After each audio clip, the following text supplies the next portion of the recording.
قرآن مجید کی جو آیات میں نے تلاوت کی ہیں، اللہ تعالیٰ نے قیامت کے انکار کرنے والوں کی سزا بیان کی ہے۔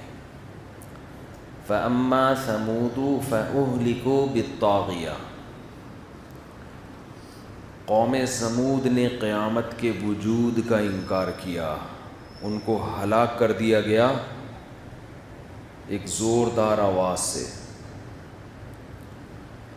قوم عاد بہت طاقتور تھے، بڑے لمبے لمبے قد ان کے۔ ملحد لوگ کہتے ہیں کہ قرآن میں ہے بڑے لمبے قد کے لوگ، تو اتنے لمبے قد کی لوگوں کی لاشیں تو ہمیں ملتی نہیں ہیں۔ ایک بات خوب اچھی طرح یاد رکھو، پھینکنے پر گورنمنٹ کی طرف سے کوئی پابندی نہیں ہے۔ مسئلہ یہی ہے کہ یوٹیوب میں ہر دوسرا آدمی کچھ بھی پھینک دے، گورنمنٹ کی طرف سے بھی پابندی نہیں، یوٹیوب کی طرف سے بھی پابندی۔ میں گلگت گیا، وہاں لوگوں نے بتایا مشاہدہ پر مبنی حقیقت کہ ہم نے یہاں اتنی لمبے لمبے ڈھانچے نکلے ہیں قبروں سے۔ کھدائی ہوتی رہتی ہے نا، تو ہر چیز کے لیے ہمیں سائنسدانوں سے پوچھنے کی ضرورت نہیں ہے، کچھ چیزیں آدمی خود بھی دیکھ لیتا ہے۔ اب وہ گاؤں دیہات کے لوگ ہیں، ان میں اتنا شعور نہیں، کہ میڈیا بھی اتنا متحرک نہیں تھا نا کہ فوراً سائنسدانوں کو فون کریں، آ جاؤ بھائی اتنا لمبا ڈھانچہ کس کا ہے یہ۔ انسانوں کے پوری یعنی اتنی لمبی لمبی کہہ رہے ہیں کہ جب کھدائی ہوئی ہے نا تو انسان کی ہڈی اچھی خاصی لمبی، وہ پرانی قبریں، وہ ہڈیاں بالکل بھورا ہو چکی تھیں۔ تو یہ ہوا ہے، نکلی ہیں اس طرح کی۔ اور بالفرض اگر یہ دریافت نہ بھی ہوں تو کیا انسان نے ساری زمین کھود کے دیکھ لی ہے کیا؟ ایک بات خوب سمجھ لیں، ہمارے ہاں دلائل کا تجزیہ اس کا کوئی معیار ہی نہیں ہے۔ دلائل کا تجزیہ کرنا ایک بہت اہم چیز ہے۔ ہمارے ہاں ہلال کمیٹی اعلان کرتی ہے کہ چاند نظر آ گیا، یہ اعلان بالکل درست ہے کہ گواہوں سے ثابت ہو گیا۔ کمیٹی یہ اعلان کرتی ہے چاند نظر نہیں آیا، یہ اعلان ہی غلط ہے۔ چاند نظر نہ آنے کا فیصلہ نہیں ہو سکتا، چاند نظر آنے کا فیصلہ ہوتا ہے۔ نہ آنا تو ڈاؤٹ ہے، ہو سکتا ہے دیکھا ہو، ہم تک اطلاع نہ پہنچی ہو۔ کچھ چیزوں کے دعوے کیے جا سکتے ہیں، کچھ چیزوں کے دعوے ہوتے ہی نہیں ہیں۔ اس کی میں ایک مثال سے بات سمجھاتا ہوں۔ وہی ستار بھائی، وسیم بھائی کیا کریں، میں نے ان کو 1,00,000 روپے دیے، گواہ دیکھ نہیں رہے تھے، یہ معذرت کے ساتھ پی گئے، یہ وہ پیسے پی گئے۔ میں نے عدالت میں کیس کیا، عدالت کہے گی گواہ لے کر آؤ، میں گواہ تلاش کر رہا ہوں، گواہ مجھے نہیں مل رہے۔ عدالت ان سے کہے گی کہ تم گواہ لے کر آؤ۔ اگر یہ ان سے کہے کہ تم نے نہیں لیے، کوئی گواہی دے گا؟ ہے بھائی، کہے گا ہو سکتا ہے چھپ کے لیے ہوں، ہم کچھ 24 گھنٹے دیکھ تھوڑی رہے ہیں اس کو۔ عدالت کہے نہیں بھائی، ہم تمہارے حق میں فیصلہ اس وقت کریں گے جب 2 آدمی گواہی دیں کہ تم نے نہیں لیے، تو یہ 2 کرامن کاتبین تو گواہی دے سکتے ہیں جو 24 گھنٹے آپ کے ساتھ ہیں، اس کے علاوہ نہ لینے کی گواہی ہے ہی نہیں۔ اب عدالت ان کے حق میں جو فیصلہ کرے گی اس بیس پہ نہیں کہ گواہوں نے گواہی دی ہے کہ نہیں ہے، یہ بھی نہیں کہہ سکتی عدالت کہ یہ ثابت ہو گیا ہے کہ انہوں نے پیسے نہیں لیے۔ نہ نہ نہ، یہ عدالت کی ورڈنگ غلط ہوگی۔ عدالت فیصلہ تو ان کے حق میں کرے گی، مگر ورڈنگ یہ ہوگی کہ جی مفتی صاحب نے جو الزام لگایا تھا وہ الزام دلائل سے ثابت نہیں ہو سکا۔ حقیقت کیا ہے اللہ ہی جانے۔ یہ فیصلہ نہیں کرے گی کہ نہیں لیے، یہ فیصلہ یہ اللہ کے علاوہ کوئی کر نہیں سکتا. کھوپڑی میں بات آ رہی ہے کہ نہیں آ رہی ہے؟ شریف بھی لگا دیں ساتھ میں, کھوپڑی شریف. تو یہ خوب سمجھ لیں, اسی طریقے سے چاند ہونے کا فیصلہ تو ہو سکتا ہے, چاند نہ ہونے کا فیصلہ نہیں. اب سوال پیدا ہوتا ہے پھر پبلک کیا کرے گی کل؟ جب چاند نہ ہونے کا اعلان ہی نہیں ہو رہا تو کل ہم کیا کریں؟ کنفیوژن ہے نا. تو ہلال کمیٹی اس بیس پہ فیصلہ کرے, چونکہ چاند کی گواہیاں موصول نہیں ہوئی ہیں, ہونے کا ثبوت نہیں ہے. جب تک ثبوت نہ ہو تو جیسے آج روزہ ہے کل بھی روزہ ہے. روزے کے لیے دلیل نہیں چاہیے, دلیل کس کے لیے چاہیے؟ چاند کے لیے چاہیے. آ رہی ہے بات سمجھ میں؟ ہاں, فلکیات کے ماہرین کہہ دیں کہ امکان ہی نہیں ہے, پھر یہ ایک دلیل ہے, اس لیے کہ وہ ناممکن ہو جائے گا نا سائنس کی مدد سے. لیکن اصولی جو بات میں سمجھانا چاہ رہا ہوں, گواہوں سے کسی چیز کا ہونا ثابت ہوتا ہے, نہ ہونا ثابت نہیں ہوتا. نہ ہونا اس صورت میں ثابت ہوتا ہے کہ جب نہ ہونے کی خبر ایسی ہو جو مشاہدے پر مبنی ممکن ہو, یعنی جس کا مشاہدہ ممکن بھی ہو.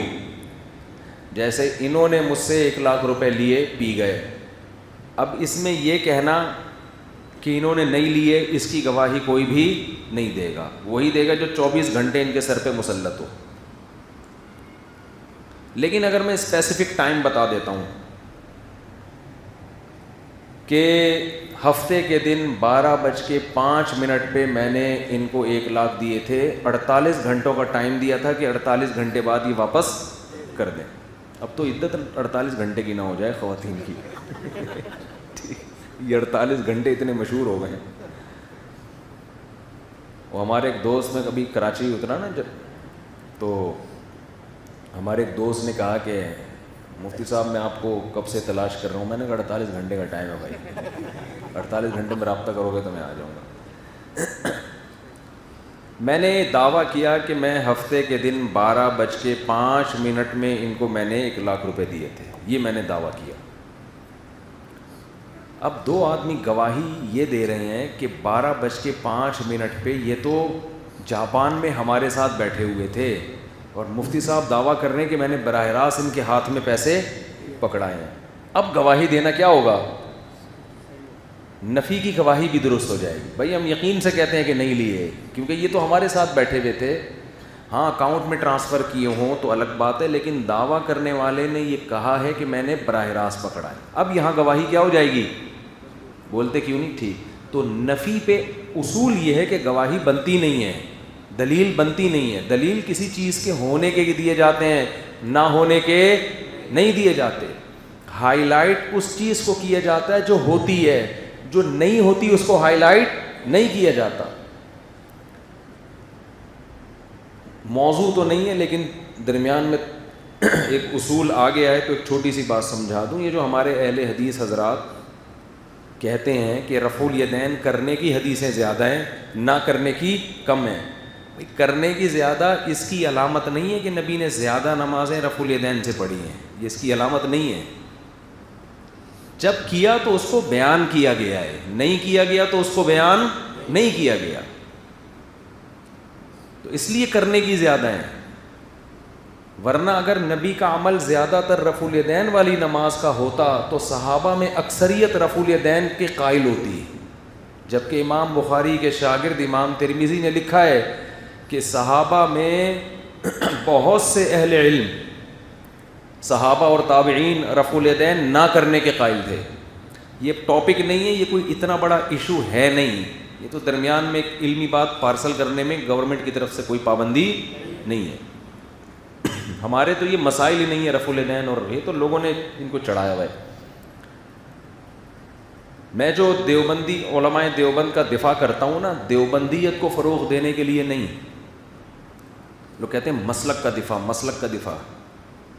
جب کسی پہ غلط الزام لگے گا اس کا دفاع مسلک کا دفاع نہیں ہوتا, حق کا دفاع ہوتا ہے. یہ جو الزامات علماء دیوبند پہ لگتے ہیں, یہ المحنت کی عقیدے شرکیہ, یہ جھوٹے, یہ یوں, اس کا دفاع جب کریں گے تو یہ مسلک کا دفاع سے کیوں تعبیر کر رہے ہو؟ آپ بولو جھوٹ کی پول کھول رہے ہیں, کہ آپ غلط الزام لگا رہے ہو. کوئی عقیدہ قرآن و سنت کے خلاف نہیں ہے.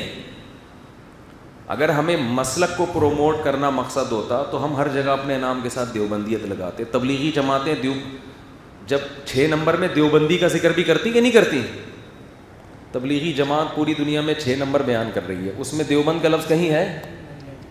کوئی اپنے بزرگ کا, حاجی عبد الوہاب صاحب کا کہیں ہے؟ کہیں بھی نہیں ہے. تو میں یہ کر رہا تھا کہ یہ جو ایتھیس لوگ کہتے ہیں نا کہ اس کے نہ ہونا سائنس سے ثابت ہو گیا ہے, سائنس سے ثابت ہو گیا کہ انسان کبھی اتنا لمبا تھا ہی نہیں, تو یہ نہ ہونا سائنس کا باپ بھی ثابت نہیں کر سکتا. یہ جب ثابت کرے گا جب ساری زمین کھود کے بلڈوزر سے الٹ دی گئی ہو, ایک ایک مٹی میں ہاتھ ڈال کے ہڈیاں چیک کی گئی ہوں کہ وسیم بھائی, پرانے زمانے کے وسیم بھائی کتنے بڑے ہوا کرتے تھے. ہمارے پاس جو وسیم اویلیبل ہے وہ تو ہمارے سائز کا ہی ہے. پرانے بھائی آواز بہت تیز ہے یار. پرانے زمانے کے جو وسیم ہیں وہ کتنے سائز کے ہوا کرتے تھے, یہ جب ہے جب سارے وسیموں کی لاشیں آپ نکال لیں. دوسری بات, لاشیں بھی وہ نکلیں گی جو محفوظ ہیں, ورنہ مٹی میں جانے کے بعد 100-200 سال کے بعد تو ہڈیاں بھی ختم ہو جاتی ہیں, کچھ بھی نہیں بچے گا. تو اس لیے یہ جو سائنسدان بن کے ملحدین بار بار کہہ رہے ہوتے ہیں نا کہ اس کا کوئی ثبوت نہیں ہے کہ اتنے لمبے لمبے لوگ تھے, او بھائی اس پہ ثبوت کی ضرورت ہے ہی نہیں. یہ ایسے ہے جیسے کوئی کہے اس کا کوئی ثبوت نہیں ہے کہ وسیم نے 70 سے پیسے لیے ہوئے ہیں. اس کا پہ ثبوت ہو نہیں سکتا. نہیں, وسیم نے 70 سے پیسے نہیں لیے ہوئے ہیں, اس کا ثبوت ہو نہیں سکتا. سمجھ رہے ہو؟ تو قرآن جب یہ کہہ رہا ہے, ہمارے پاس دلیل قرآن ہے, آپ کے پاس کیا ثبوت ہے؟ قرآن ہے ہمارے پاس. جب ایک چیز کی صداقت دلائل سے ثابت ہو گئی ہے, جب آپ دلائل سے ثابت, بس صحیح ہو گیا بالکل, دلائل سے جب ثابت ہو جائے کہ فلاں آدمی ثقہ ہے. دیکھو کچھ چیزیں ایسی ہوتی ہیں جو عقل کہتی ہے کہ وہ غلط نہیں ہو سکتی. کہتے ہیں نا کہ خبر متواتر, ہم دلائل نا ہمارے پاس 2 طرح کے ہوتے ہیں. اسلام تو پورا ہے ہی دلائل کی بیس پہ نا. تو آج ایتھیس لوگ یونیورسٹیوں میں نا دلیل سے ثابت, دلیل سے ثابت, دلیل سے اس فلاں سائنسدان نے کہا, فلاں نے یہ کہا, اور لٹریچر مارکیٹ میں لا رہے ہیں ایتھیزم کو اور الحاد کو پھیلانے کے لیے. دیکھیں دنیا میں نا 2 ہی چیزیں باقی رہ جائیں گی, یا اسلام ہوگا یا لا مذہبیت. باقی سارے مذہب اپنا وجود خود ہی ختم کر رہے ہیں. ہندوستان میں ہندوازم وہ والا نہیں ہے جو ونس اپون اے ٹائم ہوا کرتا تھا. سمجھ رہے ہیں؟ ہندو جو پڑھ لکھ رہے ہیں وہ اب ان پرانی رسومات سے باہر آ رہے ہیں. وہ کہہ رہے ہیں بھائی یہ کیا ہے, یہ ہم کیوں پتھروں کی عبادت کریں. یہ جو مندروں میں پنڈت حضرات کرتب دکھایا کرتے تھے نا, اوپر بھگوان لٹکا ہوا ہے بغیر کسی سہارے کے, اب عام لوگ گاؤں دیہاتوں میں بڑے متاثر ہوتے تھے, یار یہ بھگوان بغیر سیڑھی کے, بغیر دیوار کے اگر ہوا میں معلق ہے, اس کا مطلب یہ واقعی بھگوان ہے, یہ ہماری بگڑی بنا سکتا ہے, یہ ہمیں اولاد دے سکتا ہے. اصولی طور پر بالفرض اگر بھگوان لٹکا ہوا بھی ہے, ایک مثال ہے, تو اس کا اس سے کیا تعلق ہے کہ یہ آپ کی بگڑی, اس کو تو بنایا ہے نا کسی نے, اس کو تو کسی نے خود بنایا ہے. اتنی بڑی دلیل نہیں دیکھ رہے اس کے باطل ہونے کی, یہ دیکھ رہے ہیں کہ یہ ہوا میں لٹک کیسے گیا. دیکھو کچھ چیزیں ایسی ہوتی ہیں کہ جو 2 اور 2 4 کی طرح ان کے غلط ہونے کے دلائل ہوتے ہیں. اب اگر ایک چیز کا ثابت ہو گیا نا کہ یہ غلط ہے, اب اگر 2-4 دلائل اس کے صحیح ہونے کے ہوں تو ان دلائل میں تعویل کی جاتی ہے. یہ بھی بہت اہم پوائنٹ ہے نوٹ کرنے کا. اس سے بھی اگر یہ پوائنٹ آپ کی سمجھ میں آ گیا نا تو بہت سی گمراہیوں کا حل ہو جائے گا. لوگ جب بھی حق کے خلاف چلتے ہیں تو حق کے خلاف دلائل دیتے ہیں, دلائل دیتے ہیں, دلائل دیتے ہیں, دلائل دیتے ہیں. آپ ان دلائل سے متاثر ہوتے ہوتے آپ کے دل میں وسوسے آنا شروع ہونا. ہمیشہ اصول یہ چاہیے کہ فر من المطر وقام تحت المیزاب, ایک عربی کی مثال ہے, بارش سے بھاگا بچنے کے لیے گیلا نہ ہو, اور کھڑا ہو گیا پرنالے کے نیچے, برساتی نالے کے نیچے کھڑا ہو گیا. یہ حماقت کی بات ہوگی کہ نہیں ہوگی؟ تو یہ جتنے لوگ اسلام پہ اعتراض کر رہے ہوتے ہیں نا, یا صحابہ پر یا اہل حق پر، یہ بارش سے بھاگ رہے ہوتے ہیں چند اعتراضات سے، اور کھڑے کس کے نیچے ہوتے ہیں؟ پرنالوں کے نیچے. یہ اصول آپ لکھ لیں. جب بھی کوئی آپ سے ڈیبیٹ کرے نا، کوئی باطل، اور دلائل دینا شروع کرے، ہر آدمی کے پاس ہر دلیل کا ہر وقت جواب نہیں ہوتا، اور ہر آدمی ہر وقت جواب دے بھی نہیں پاتا. بعض دفعہ بڑے بڑے علماء اہل باطل کے سامنے جواب نہیں دے پاتے، اس وقت ان کے ذہن میں اس کا جواب نہیں ہوتا، لیکن پھر بھی وہ اپنا مذہب نہیں چھوڑتے. اب لوگ کہتے ہیں جواب ہے نہیں پھر بھی نہیں چھوڑ رہے. بھائی اس لیے نہیں چھوڑ رہے کہ ان کو پتہ ہے اس کو چھوڑ دیا نا تو اس سے بڑے بڑے اعتراضات کھڑے ہو جائیں گے ہمارے اوپر، ان کا ہمارے پاس کوئی جواب نہیں ہے. تو اصول پورا انسان کا اسی پہ چلتا ہے. مثال کے طور پر کسی نے آ کے ڈی این اے رپورٹ پیش کر دی آپ کے سامنے کہ یہ جو آپ کے ابا ہیں یہ آپ کے ابا نہیں ہیں. اب دلیل تو ہے نا. اب آپ فوراً تھوڑی مان لو گے، آپ کہو گے یار اس رپورٹ کو صحیح قرار دینے میں مجھے اپنی تہجد گزار ماں کو بھی جھوٹا قرار دینا پڑے گا، ہے بھائی، مجھے اپنے باپ کو بھی جھوٹا قرار دینا پڑے گا، مجھے اپنے خاندان کو بھی. اتنی بڑی یعنی پیچیدگیاں اس کے پیچھے کھڑی ہو رہی ہیں، جبکہ آپ جانتے ہو اپنے والد کو بھی، اپنی والدہ کو بھی، اپنے خاندان کو بھی، اپنے رشتہ داروں کو بھی شروع سے شریف مشہور ہیں. تو آپ اس رپورٹ کو کیا کرو گے؟ پھاڑ کے پھینک دو. یار کسی نے دھاندلی کی ہے، کسی اور کا ڈی این اے دے کے میرے ابا کے نام پہ چپکا دی. اب آپ سائنس کو یہاں نہیں لے کر آؤ گے کہ سائنسدان کہہ رہے ہیں. وہی سائنس جھوٹ بھی بول سکتی ہے، اور سائنس اگر سائنسدان جھوٹ نہیں بول رہا، وہ ڈاکٹر جھوٹ بول سکتا ہے. ایک صاحب نے مجھے کہا کہ اسلام نے یہ جو شرط لگائی ہے کہ 4 گواہ ہوں گے تو زنا کی سزا جاری ہوگی، جب تک 4 آدمیوں نے نہ دیکھا ہو زنا کی سزا جاری نہیں ہوگی. تو اتنے تکلف کی کیا ضرورت ہے؟ آج تو ڈی این اے سے پتہ چل جاتا ہے، رپورٹوں سے پتہ چل جاتا ہے کہ اس نے زنا کیا بھی ہے کہ نہیں کیا. سمجھ رہے ہیں؟ تو اب یہ 4 گواہوں کی شرط ہٹا دو. میں نے کہا بھائی 4 گواہ جب گواہی دیں گے نا تو امکان اس کا بھی ہے کہ یہ جھوٹ بول رہے ہوں، لیکن اس کی تلافی قیامت میں ہوگی کہ ان 4 کو چترول لگیں گے، تم نے جھوٹی گواہی کیوں دی تھی. ٹھیک ہے تم نے بندہ مروا دیا مگر یہ بھی تو مریں گے نا، تلافی ہو جائے گی. مشین اگر غلطی کرے گی تو چترول کس کے لگاؤ گے قیامت کے دن؟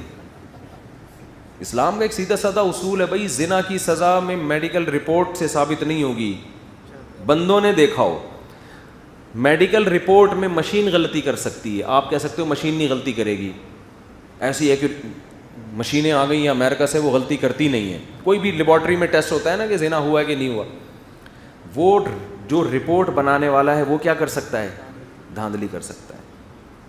ڈاکٹر دھاندلی کر سکتا ہے.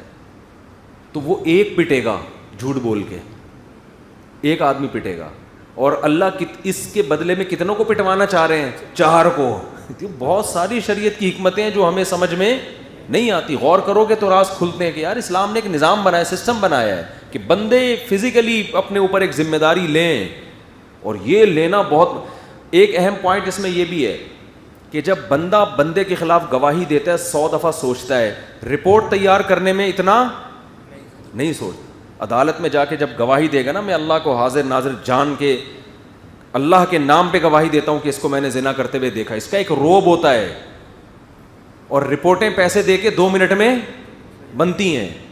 تو اس لیے اسلام نے ایک سسٹم بنایا ہوا ہے. خیر موضوع سے بات ہٹ رہی ہے.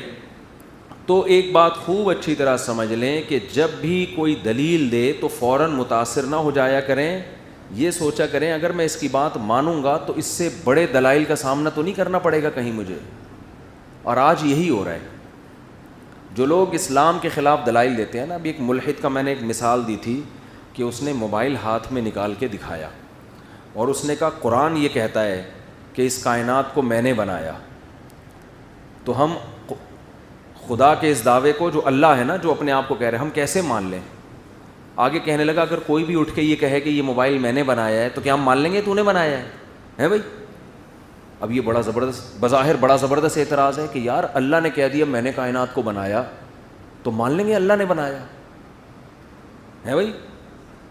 جیسے کوئی موبائل بولے میں نے بنایا ہے تو مان لیں گے کہ میں بول دوں یہ میں نے بنایا مان لو گے آپ؟ نہیں بھائی ایسے تھوڑی. دلائل سے ثابت کرو کہ تم نے بنایا ہے، رپورٹیں پیش کرو. تو اللہ بھی آئے، بتائے، زمین پہ اترے، سمجھائے میں نے بنایا تو ہم مانیں گے. ایسے تھوڑی کوئی بھی دعویٰ کر دے. اب جن میں کھوپڑی صحیح کام نہیں کرتی نا ان کی, وہ بڑے متاثر ہوتے ہیں, یار بات تو صحیح ہے, کوئی بھی اٹھ کے کہہ دے یہ چیز میری ہے تو دلیل کے بغیر نہیں مانی جائے گی. تو اللہ نے, قرآن نے کہہ دیا یہ اللہ نے بنایا ہے, تو ہم کیسے مان لیں؟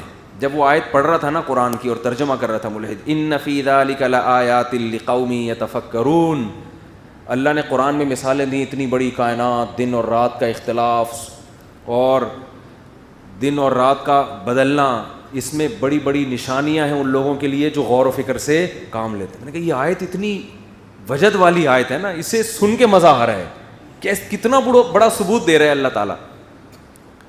خیر محترم کی دلیل یہ کہ کوئی بھی اٹھ کے دعویٰ کر دے کہ یہ موبائل میں نے بنایا ہے, تو جب تک وہ دلیل نہ دے ہم اس سے موبائل کا, ہم اس کو مالک نہیں مانتے, ہم اس کو نہیں مانتے کہ اس نے ایجاد کیا ہے. تو اللہ نے کہہ دیا میں نے بنایا, تو ہم کیسے بغیر دلیل کے مان لیں؟ سوال یہ پیدا ہوتا ہے کہ اگر ہم یہ نہ مانیں, ہم یہ نہ مانیں کہ اللہ نے نہیں بنایا, فرض کر لو آپ کی بات درست ثابت ہو گئی, تو سوال یہ پیدا ہوتا ہے کسی نے تو بنایا ہے نا. کیونکہ دعویٰ مثال یہ یوں ہونی چاہیے, میں یہ دعویٰ کر رہا ہوں کہ یہ موبائل میں نے بنایا ہے, اس پہ مجھ سے ثبوت مانگو گے نا, لیکن میں یہ دعویٰ کروں کہ کسی نے نہیں بنایا,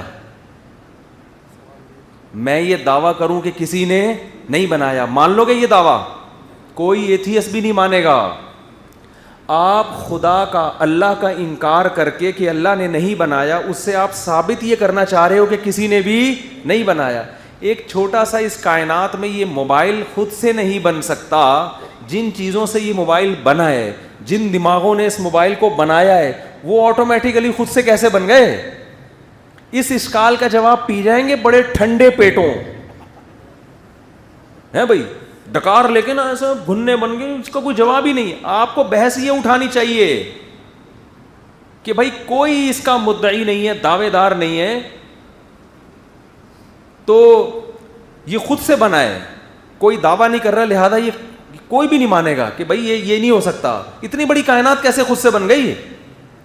پھر ایک اور مثال محترم دیتے ہیں ملحد لوگ, اس طرح کی مثال ہے کہ کائنات اگر خود سے کسی نے بنائی ہے تو اس میں کچھ چیزیں ایسی ہیں جن کا کوئی فائدہ نہیں ہے. جب بنانے والا کچھ بناتا ہے, یہ بھی اشکال ہے نا, میں پہلے اشکال کا جواب دے دوں, بات کمپلیٹ ہو جائے. اب دیکھو یہ جو اشکال ہوتا ہے کہ ہم مان لیں کہ یار میں اگر یہ دعویٰ کرتا ہوں, ایک تو فون جب بھی نکالتا ہوں فون آیا ہوا ہوتا ہے کسی کا, دعویٰ کرنے سے پہلے فلائٹ موڈ پہ لگا دوں, میں اس کو ہر وقت بچتا رہتا ہے.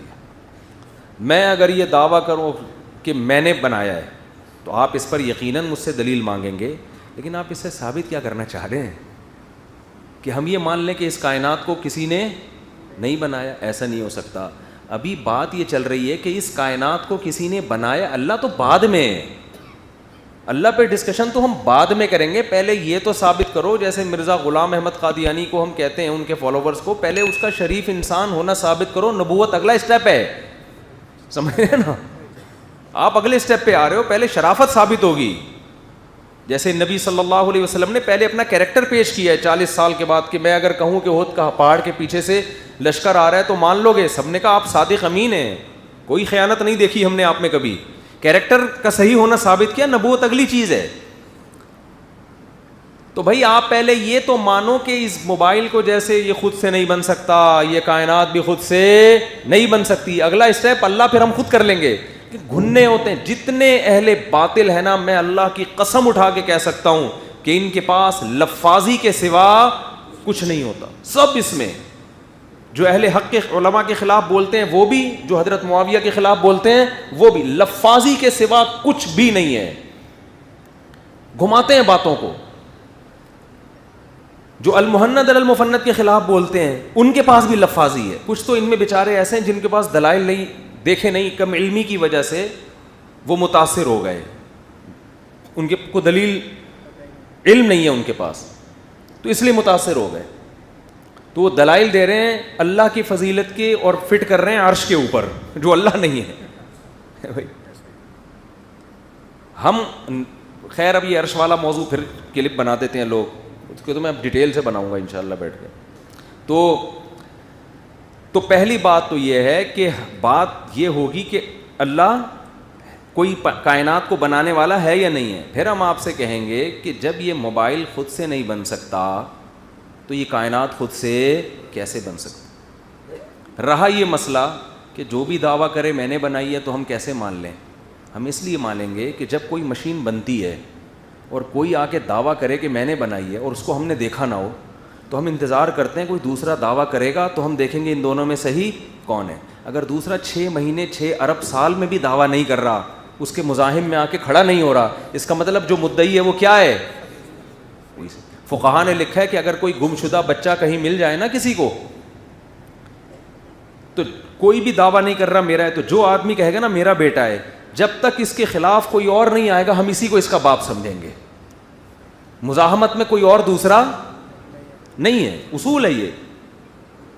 بھائی دیکھو مسجد میں گھڑی گھومتی ہے, اعلان ہوتا ہے گھڑی جن صاحب کی آگے لے جائیں, بندہ آیا میری گھڑی ہے, آپ انتظار کرتے ہیں تھوڑا بیٹھو, ابھی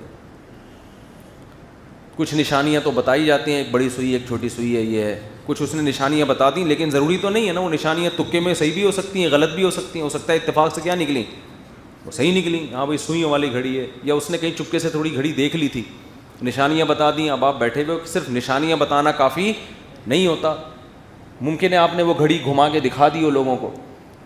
اب آپ انتظار کرو گے بھائی جو اصل مالک ہے وہ آ جائے آ جائے آ جائے, نہیں آئے گا تو آپ سمجھو کہ یار جب اعلان سب میں ہوا ہے, گھڑی بھی یہیں گھومی ہے, نمازی بھی ابھی سارے مسجد سے نکلے نہیں ہے, ہم نے احتیاطاً کنڈی بھی لگا دی ہے,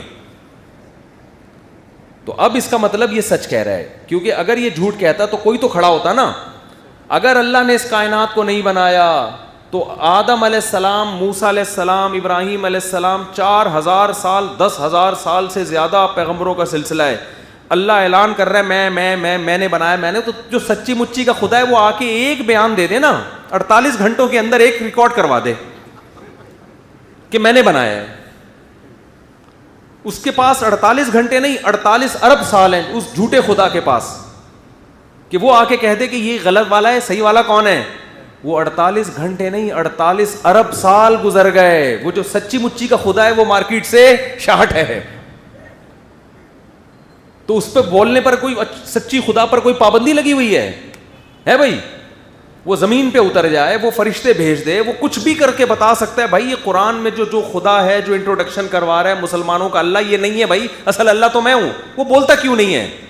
ارجل یمشون بہا, قرآن کہتا ہے بھگوان بتوں کے بارے میں, ان کے پاؤں کیوں نہیں ہے جن سے یہ چلتے ہیں, ان کے ہاتھ کیوں نہیں ہے جن سے یہ کھاتے ہیں. تو سچی مچی کا خدا جو اگر یہ والا سچی مچی کا نہیں ہے, جو سچی مچی کا اتر کے بتاتا کیوں نہیں ہے؟ بول نہیں رہا, اس کا مطلب وہ ہے ہی نہیں, وہ مارکیٹ سے شارٹ نہیں ہے, وہ مارکیٹ میں آیا ہی نہیں ہے. ایک ہوتی چیز آتی ہے کم پڑ جاتی ہے, ہے ہی نہیں. تو ہم تو بھائی اسی کو مانیں گے جو بولتا ہے, جو موسیٰ کلیم اللہ کو کوہ طور پہ بلا کے باتیں کر رہا ہے, جو نوح علیہ السلام کو بھیج کے تبلیغ کر رہا ہے, جو قوم عاد قوم سمود کے واقعات سنا رہا ہے اور مثالیں دے رہے ہیں, ان کے کھنڈرات ابھی بھی باقی ہیں, جا کے دیکھ لو. تو جب بھی آپ کسی باطل کی دلیل سنیں نا تو فوراً متاثر نہ ہو. آپ یہ بولیں کہ اگر اس کی دلیل کو میں نے مان لیا تو اس سے بڑے اعتراضات تو نہیں کھڑے ہو رہے. اور ہوتا ایسا ہی ہے کہ اس کی دلیل کو اگر آپ مان لیں تو اس سے بڑے دلائل اس کے اگینسٹ قائم ہو چکے ہوتے ہیں جن کی طرف آپ کی توجہ نہیں جاتی. لہذا آپ کو اس کی دلیل میں تعویل کرنی پڑتی ہے. پھر یہ لوگ مذاق اڑاتے ہیں, دیکھو اپنے خلاف دلیل سنتے تو فوراً کیا شروع کر دیتے ہیں؟ تعویلات. بھائی یہ تعویلات اس لیے کر رہے ہیں کہ اگر یہ نہ مانیں تو اس سے زیادہ دلائل ہیں.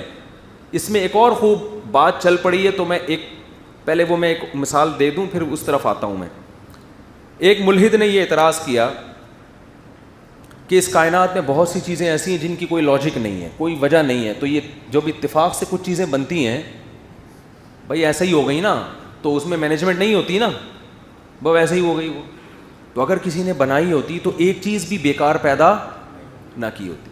مثال دیے یہ جو عقل داڑ ہے, بھائی ہم جب ایک داڑیں آخر میں نکلتی ہیں نا بالکل اینڈ میں, یہ جو عقل داڑ ہے یہ اس کا کوئی کام نہیں ہے, یہ چبانے میں کام نہیں آتی. تو اگر خدا ہے تو ایسی داڑھ کیوں نکال رہا ہے جو ایویں؟ بات آ رہی ہے سمجھ میں؟ فرض کر لو یہ ایویں ہے, فرض کر لو یہ کسی کام کی نہیں. اول تو یہ بات ہی غلط ہے, کسی کام کی نہیں ہے. میری عقل داڑھ نکلی تھی, درد ہوتا تھا, میں نے نکلوا دی تو وہ کھڈا ہو گیا وہاں پہ. اور درد بھی ایسے ہونا شروع ہوا, وہ ابھی پھر یہ میں کیا میڈیکل رپورٹیں پیش کروں میں, وہ بھی ڈاکٹر کی غلطی تھی, اس نے نکال دی. پھر ایک چائنا کا ڈاکٹر تھا, اس سے میں نے رابطہ کیا کیونکہ ڈاکٹر یہاں کا جو تھا نا وہ دوسری بھی داڑھ نکال رہا تھا. اس ڈاکٹر نے اس کو صحیح, الحمدللہ چائنا والے نے صحیح کر دیا اس کو. اس نے کہا وہ داڑھ بھی نکلوا کے آپ نے غلطی کی. اور اس چائنا کا ڈینٹسٹ تھا, اس نے مجھے کہا کہ یہ عقل داڑھ اتنی اہم ہے, یہ بڑھاپے میں یہی رہ جاتی ہے. ٹھیک ہے نا, باقی ساری داڑھیں شارٹ ہو جاتی ہیں, یہ بڑھاپے میں کام آتی ہے. اور اس نے کہا اگر یہ چبانے میں استعمال نہیں بھی ہو رہی تو یہ بڑھاپے میں جو بتیسی لگتی ہے نا اس کو سپورٹ کرتی ہے. یہ بتیسی کو ٹکانے کے لیے بھی تو کوئی چیز ہونی چاہیے نا. تو داڑھ جو آپ کے بڑھاپے میں ڈاکٹر بتیسی لگاتے ہیں اس کو ٹکانے کے لیے بھی تو کچھ چاہیے نا, کیلوں سے تھوڑی ٹھوکیں گے وہاں پہ. تو عقل داڑھ اس کو سپورٹ کرتی ہے. خیر یہ تو ڈاکٹروں کا ٹاپک ہے, میرا ٹاپک نہیں ہے. میں فرض کر رہا ہوں وہ بالکل کیا ہے, فضول ہے. تو سوال یہ ہوتا ہے کہ تھوڑی دیر کے لیے ہم نے مان لیا کہ آپ یہ کہہ رہے ہیں کہ اس انسان کی باڈی میں کچھ فضول قسم کی بھی چیزیں پیدا ہوئی ہیں, اگر کسی نے بنایا ہوتا تو ایک بھی فضول چیز پیدا نہ کرتا. سوال یہ پیدا ہوتا ہے کہ اگر آپ اس سے یہ ثابت کرتے ہو کہ کوئی خدا ہے ہی نہیں, تو جب یہ بغیر خدا کے انسان بنا ہے اگر, تو یہ دانت منہ کے اندر ہی کیوں ہیں بھائی؟ یہ ہڈیاں جو نکل رہی ہیں اتنی مضبوط, یہ ہاتھوں میں کیوں نہیں نکل رہی؟ اور اس کے بیچ میں زبان کیوں ہے؟ اور ایسی زبان ہے کہ بالکل دانتوں کے سائز سے بڑی زبان ہے لیکن دانتوں کے نیچے آتی نہیں ہے. میں کتنی سپیڈ سے بول رہا ہوں نا, ایسا لنگس کے اندر اور حلق میں اللہ نے زبان کو فٹ کیا ہے کہ کتنی سپیڈ سے آدمی گھما رہا ہے, دانت ٹچ بھی ہو رہے ہیں آپس میں, لیکن زبان کبھی کبھار ہوتا ہے غلطی سے نیچے آ جاتی ہے لیکن وہ نیچے نہیں آ رہی. یہ زبان پھر یہاں کیوں لگی ہوئی ہے؟ خود سے بنی ہوتی تو زبان گھٹنے سے نکل رہی ہوتی, آنکھ ایک اتفاق سے ادھر ہوتی, بعض لوگوں کی آنکھ ہاتھ میں ہوتی, وہ پائپ کے ساتھ ٹچ کر کے گھوم رہے ہوتے. آنکھیں کھوپڑی میں کیوں لگی ہیں؟ دونوں آنکھوں کو دیکھو, 2 کیمرے ایڈجسٹ کرنا, ایسی سیٹنگ کے ذرا سی آنکھوں کی پتلیوں کا جو فاصلہ ہے یہ 0.001% بھی اس میں یعنی ملی میٹر اگر فرق پڑ جائے نا تو بھینگا ہو جاتا ہے انسان. ان کی ایڈجسٹمنٹ ایسا ورنیل کیلیپر استعمال ہوتا ہے ان چیزوں کے لیے, بہت زیادہ ایڈجسٹمنٹ کرنے کے لیے عام اسکیل استعمال نہیں ہوتے. ہم وہ 9th کلاس میں پڑھے ورنیل کیلیپر کہ بہت زیادہ یعنی بالکل اس کے سیم ہو, تو اتنا سیم فاصلہ کہ آپ جب یوں دیکھ رہے ہیں تو وہ دونوں پتلیاں کا فاصلہ, ورنہ ہونا یہ چاہیے میں جب ادھر دیکھوں تو ایک آنکھ پہلے چلے گئی, دوسری تھوڑی بعد آ رہی ہے. پہلے وسیم بھائی 4 نظر آئے, جب ادھر کو آئے تو 2 ہو گئے, پھر 1 ہو گئے, آخر میں پتا ایک آدمی آیا مجھ سے ملنے. سارا دن یہی چلتا رہتا. میں ادھر دیکھ رہا ہوں دونوں پتلیاں اسی فاصلے کے ساتھ ادھر جا رہی ہیں, پھر دونوں, او بھائی ایسی ایڈجسٹمنٹ یار یہ خود بخود کیسے ہو گئی؟ ناممکن ہے. الم نجعل له عینین ولسانا وشفتین, اللہ کہہ رہے کیا میں نے تیرے دو آنکھیں نہیں بنائی, دیکھتا نہیں ہے ان کو, ولسانا تیری زبان نہیں بنائی, وشفتین تیرے ہونٹ نہیں بنائے. ہونٹ انسان میں کیسی خوبصورتی پیدا کرتے ہیں, ناک, آئی بروز, یہ آئی بروز خوبصورتی بھی پیدا کر رہی ہیں, پلکیں خوبصورتی بھی پیدا کر رہی ہیں, لیکن بہت سارے کام بھی کر رہی ہیں. یہ آنکھوں میں یہ جو بلیک پلکیں ہیں آنکھوں میں روشنی کو گھسنے سے بچاتے. آپ نے دیکھا ہو جن کی پلکیں سفید ہو جاتی ہیں اکثر وہ بار بار نا آنکھیں جھپکتے رہتے ہیں, وہ یہ ریفلیکٹ کر رہی ہے روشنی کو, کالا کلر جذب کر لیتا ہے نا روشنی کو, تو یہ جذب کر رہی ہیں روشنی کو. اگر یہ سفید ہو جائے نا تو آپ بار بار آنکھوں کو آپ یعنی جیسے دھوپ میں آپ کے لیے آنکھیں کھولنا مشکل ہوتا ہے ایسے ہی آپ کے لیے آنکھیں کھولنا مشکل ہو جائے. ایک ایک چیز میں ایڈجسٹمنٹ ہے, ایک ایک چیز میں.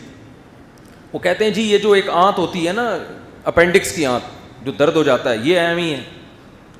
وہ بھائی اگر یہ اس کی دلیل ہے کہ کسی نے نہیں بنایا تو سینکڑوں آنتوں کا ایک فنکشن نظر آ رہا ہے اور وہ معدے کے اندر فٹ ہوئی ہوئی ہیں. پہلے چھوٹی آنت ہے, پھر بڑی آنت ہے, پورا ایک سیٹ اپ ہے. اور جیسے ہی میں تو ہمارے کوئی رشتہ دار بیمار ہو گئے تھے نا, ان کے یہ جو ہوتا ہے نا لبلبا, اس میں کوئی مسئلہ ہو گیا تھا, تو مجھے پھر ڈاکٹر نے پورا ڈائیگرام بنا کے دکھایا جو علاج چل رہا تھا. میں نے کہا ڈاکٹر صاحب ان کو ہوا کہ, انہوں نے کہا یہ ہوا ہے پیشنٹ کو. کیا خاندانی نظام ہے یار, جب بھی کوئی تیل والی چیز ہم کھاتے ہیں کیسے پتا اسی وقت تیزاب کا قطرہ پھینکتا ہے. پتے کو پتہ چل گیا مفتی صاحب طارق مسعود کے پتے کو, آج مفتی صاحب نے پٹھان ہوٹل کے 2 پراٹھے پھوڑے ہیں. میرے گھر والوں کو نہیں پتا ہوتا کتنے پراٹھے پھوڑ رہا ہوں, کہاں پھوڑ رہا ہوں بیٹھ. ISI کو نہیں پتا ہوتا, خفیہ ایجنسیوں کو نہیں پتا, موساد کو نہیں پتا, را کو نہیں پتا, پتے کو پتا ہے یار, پتے کو پتا ہے 2 پراٹھے کھائیں آج 1 قطرے سے کام نہیں چلے گا, 2 تیزاب کے 2 قطرے پھینکو ورنہ یہ پراٹھا مار دے گا مفتی صاحب کو. وہ اس کو ڈیزالو کرنے کے لیے کیا کرتا ہے, وہ تیزاب اتنا زہریلا تیزاب ہے کہ آپ وہ کھا کے دیکھو تو ویسے ہی مر جاؤ آپ, وہ ڈائریکٹ جا کے پراٹھے پہ ہی لگے گا جا کے. اور ڈاکٹر کہتے ہیں جب تیل والی چیزیں کھاتے ہیں تیزاب نکلتا ہے ورنہ نہیں نکلتا. ایسا سیٹنگ, یہ پتا خدا کی قسم خود بخود یہ پتا بنا کیوں, اسی جگہ پہ ایڈجسٹ کیوں ہوا جہاں جا کے ڈائریکٹ پراٹھے پہ لگ رہا ہے, اور اس کو پراٹھے پہ ہی جا کے کیوں لگ رہا ہے, دال چاول پہ کیوں نہیں نکل رہا. یہ اس کو پتا ہے دال چاول پہ نکلا تو گلا دے گا پراٹھے کو گلانے کے لیے پتا چاہیے, تو کہتے ہیں نا جگر چاہیے, جگر نہیں چاہیے پتا چاہیے. پراٹھا کھانے کے لیے جگر چاہیے. ہر آدمی کا کام پراٹھے کھانا, ڈبل روٹی اور پاپوں پہ ہماری نئی جنریشن آ گئی. پراٹھے کے لیے کیا چاہیے, جگر. تو لیکن پراٹھے کو ہضم کرنے کے لیے جگر نہیں, پتا چاہیے. آئی بات سمجھ, پتا چاہیے. تو خیر, تو سوال یہ پیدا ہوتا ہے یہ دانت منہ میں کیوں لگے ہوئے ہیں بھائی, یہ ناک یہاں کیوں لگی ہوئی ہے. ہم کھاتے ہیں تو اللہ نے وہی ناک کا انتظام کیا ہوا ہے, فوراً اسمیل بتا دیتی ہے کہ یہ کھانے کی چیز, ورنہ پہلے سونگھنے کا ڈپارٹمنٹ الگ ہوتا, وہاں سے سونگھوا کے لاتے کہ بدبو تو نہیں آ رہی اس میں. پھر ٹیمپریچر چیک کرنے کا ڈپارٹمنٹ الگ. ہمارا ہاتھ بتا دیتا ہے کتنا گرم ہے, یہ زبان پہ رکھنے کا ہے کہ نہیں ہے, ہاتھ بتاتا ہے ہمیں. ورنہ پہلے ہاتھ, وہ الگ الگ چیزیں مشینیں پیدا ہوتی ہیں, ہر چیز ایسی ہے. اور پھر یہ بھی نہیں, جو آلات کھانے کے لیے چاہیے نا وہ ترتیب سے لگے ہوئے ہیں. ہم ہاتھوں سے پراٹھا توڑتے ہیں, روٹی توڑتے ہیں, تو یہ تو ہماری مجبوری ہے نا. تو اللہ نے کہا یہی ہاتھ تمہیں بتائیں گے کہ اس کا ٹیمپریچر کتنا ہے. اس کے لیے الگ کوئی یہ نہیں کہ گھٹنے میں اللہ نے کوئی الگ سے مشین فٹ کی ہوئی ہو کہ ہاتھ سے پراٹھا اٹھار کے پہلے وہاں لے کے جاؤ دیکھو کیا ٹیمپریچر آ رہا ہے. ایسا نہیں ہے بھائی, توڑنا تو ہاتھ سے ہی ہے. تو اللہ نے کہا تمہاری انگلیوں کے پورے ہی بتائیں گے تمہیں. آئی بات سمجھ میں. کھانا زبان سے, اب زبان کیا کرتی ہے, وہ جو لعاب نکلتا ہے نا نشاستہ, اب میڈیکل سائنس کی زبان تو میں نہیں جانتا, ڈاکٹر یہ بتاتے ہیں, ڈاکٹر نہ بھی بتائیں خود ہی پتہ چل جاتا ہے یہ چیزیں. یہ تو آج لوگوں نے ایک چیز بنا لی, ڈاکٹروں کے حوالے سے بات کر رہا ہے بھائی, یہ تو خود پاگل سے. ایک صاحب کہنے لگے پانی کس وقت پینا چاہیے, ڈاکٹروں نے کہا. میں نے کہا ڈاکٹروں سے پوچھنے کی ضرورت نہیں ہے, یہ آپ کی جسم خود بتا دے گا پانی کس وقت. ہر چیز ڈاکٹروں سے پوچھ, شادی کب کرنی ہے ڈاکٹر سے پوچھتے ہو ابے تمہاری باڈی بتاتی ہے کہ کب کرنی ہے. یہ تو ابا سے پوچھنے کی چیز نہیں ہے, ڈاکٹر سے پوچھ رہے ہیں. ابا سے پوچھ رہے ہیں ابا میں شادی کر لوں. بھائی ابا اگر ابا ہوگا بولے گا بیٹا یہ تو تجھے پتہ ہے تجھے کتنی ضرورت ہے. تو ابا کو روکنے کا بھی اس لیے حق نہیں ہے شادی سے بچوں کو.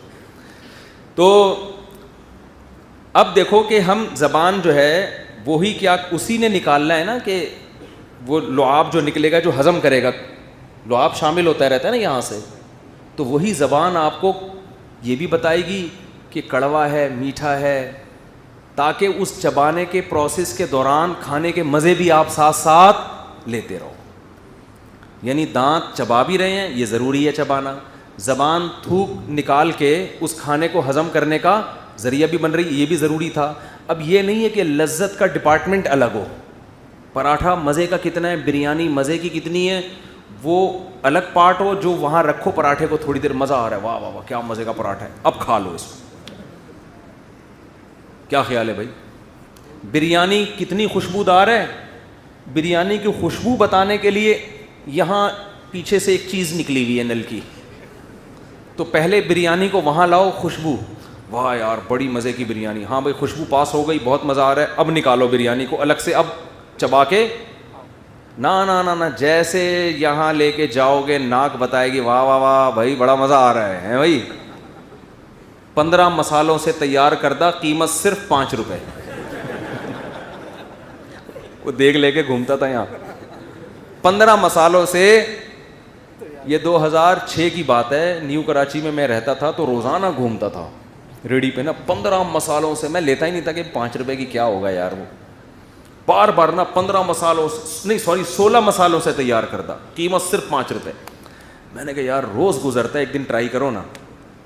تو صرف 16 مسالے ہی تھے اس میں, کہیں کہیں 2-4 چاول مجھے اس میں نظر آ گئے. وہ 16 مسالے ہی تھے, جھوٹ نہیں تھا. تو اب سونگھنے کا ڈپارٹمنٹ یہاں ہوتا, ہم یہاں سے سونگھا کے لے کے جا, اللہ نے ناک یہاں لگا دی, اسی سے خوبصورتی بھی ہے جسم کی, آپ کے فیس کی خوبصورتی ہے اس سے.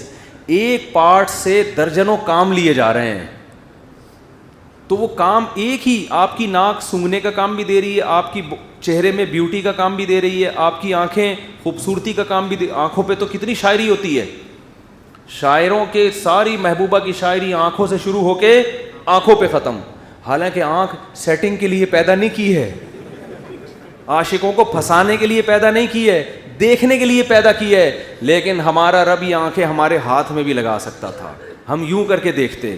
خدا نے کہا نا نا نا نا نا نا نا نا, اس سے تمہیں رشتوں میں مشکلات کا سب یہ بن سکتی ہے. آنکھیں تمہاری کھوپڑی میں فٹ کروں گا, یہ آنکھیں دیکھنے کا کام بھی دیں گی اور لوگوں کو لٹو کرنے کا کام بھی دیں گی. یہ لٹو بھی کرائیں گی, اسی پہ لوگ عاشق ہوں گے محبوباؤں کی. اسی بھی اتنی آنکھوں میں اللہ نے بیوٹی رکھی ہے. ہمارے حضرت فرماتے تھے کہ اگر بھینس کو نقاب اڑا دو نا, صرف آنکھیں کھول دو, لوگ اس کو نمبر دینا شروع کر دیں گے موبائل. اگر بھینس کو آپ چھپا دیں, نقاب پہنا دیں, صرف آنکھیں نظر آ رہی ہوں اور باقی سب اندھیرے میں نا, تو کتنی خوبصورت آنکھیں ہوتی ہیں نا بھینس کی. لوگ کہیں گے یار کیا پلکیں اور سیٹنگ. ایسا اللہ نے آنکھوں میں حسن دیا. وہ آنکھیں اللہ نے کہاں کر دیں؟ کھوپڑی میں فٹ کر دی. وہ دیکھنے کا کام بھی دے رہی ہیں, زینت کا کام بھی. تو یہ فٹنگ بننا کتنا عجیب ہے بھائی. یہ آنکھ بن نہیں سکتی, اگر یہ انگلیوں میں بھی لگی ہوتی نا پھر بھی نہیں خود بخود بن سکتی تھی. اس کا بننا, پھر 2 آنکھوں کا بننا, 2 کا ایڈجسٹ ہونا, پھر ایسی جگہ پہ فٹ ہونا کہ دیکھنے کا کام بھی دے اور حفاظت بھی اس کی ہو سکے اور خوبصورتی بھی پیدا کرے آپ کی باڈی میں. کیونکہ اللہ فرماتے ہیں لقد خلقنا الانسان فی احسن تقویم, خوبصورت بنایا ہے.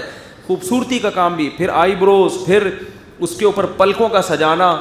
اگر اس میں آپ کو ایک داڑھ سمجھ میں نہیں آ رہی تو آپ بولو بھائی ہو سکتا ہے سائنسدان ابھی تک یہاں تک پہنچے ہوئے نہ ہوں, لیکن یہ اس کی علامت نہیں ہے کہ یہ کائنات خود بخود بنی ہے. کچھ چیزیں ہمیں معلوم ہے, کچھ معلوم نہیں ہے. تو ایک داڑھ کی بیس پہ, ایک اپینڈکس کی ایک آنت جو ہمیں سمجھ میں نہیں آ رہی کیوں بنی ہے, اس کی بیس پر اگر ہم خدا کا انکار کریں گے تو پھر اس سے بڑے اعتراضات ہم پر کھڑے ہو جائیں گے کہ پھر یہ کمبخت تیری یہ تو سمجھ میں آ نہیں رہا کہ یہ عقل داڑھ کیوں نکلی ہے, یہ اپینڈکس کی نس کہاں سے آ گئی. یہ تیری سمجھ میں آ رہا ہے کہ یہ داڑھیں خود بخود بن کے کھوپڑی کے اندر, منہ کے اندر فٹ ہو گئی اور اس کے پیچھے زبان فٹ ہو گئی اور اس کی آنکھیں فٹ ہو گئیں اور اتنا مغز اس کے اندر, اتنی لائنیں ہیں. یار آپ نے پنکھے والوں کو دیکھا ہے نا, وائرنگ کر رہا ہوتا ہے بیٹھ کے, پنکھے کی وائرنگ دیکھو نا, باریک باریک تاروں کو لپیٹ رہا ہوتا ہے نا بیٹھ کے.